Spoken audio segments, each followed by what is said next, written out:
I'm pregnant. I'm gonna be a mother. Finally.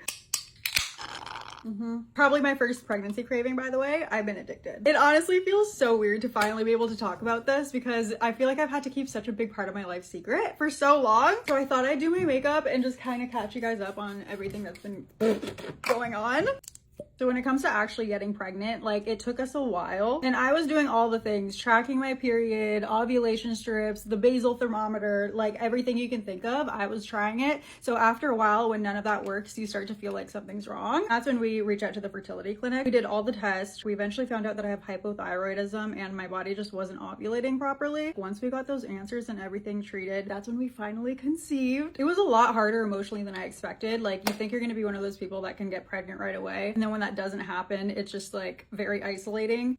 I also know so many people go through years and years of infertility, so I still feel really lucky. And honestly, I feel like waiting any amount of time when you really want a baby can feel just incredibly long, whether it's 1 year, 2 years, 10 years, wherever you're at in your fertility journey. Like my heart really goes out to you and I'm sending you all of the baby dust.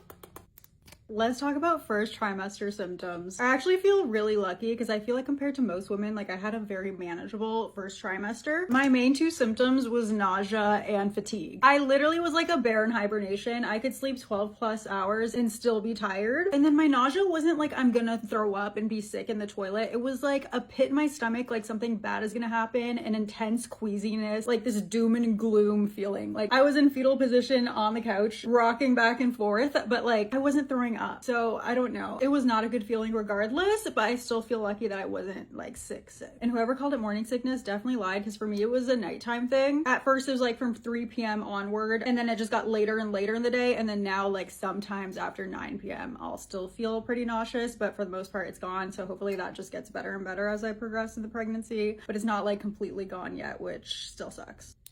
Also acne, my skin's been worse than ever. I thought I would have the pregnancy glow. It's been the opposite of that. I'm also just like burping nonstop, which is weird because I was never really a burper before. And one thing that completely surprised me is how my relationship with food has changed. I was always the type of person that just ate to fuel my body. Like I never really cared about food like that. But now like I can taste every spice and like I have these intense cravings and food just tastes so good to me. And now I'm like, I get it. So I just have like a whole new appreciation for food now.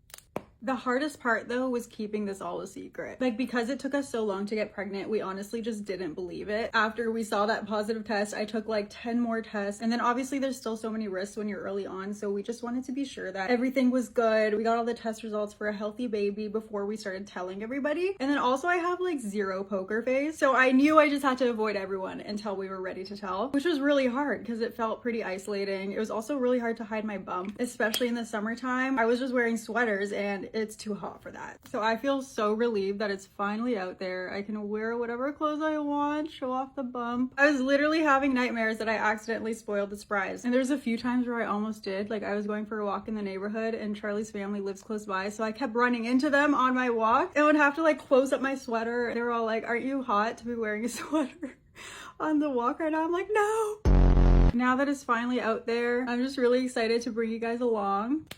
I can't wait to shop for baby clothes, to decorate a nursery, and just all things preparing for motherhood. I just can't believe I'm in this chapter of life and it just feels so amazing. There's still so much we haven't shared yet, but all in due time. That's all for now.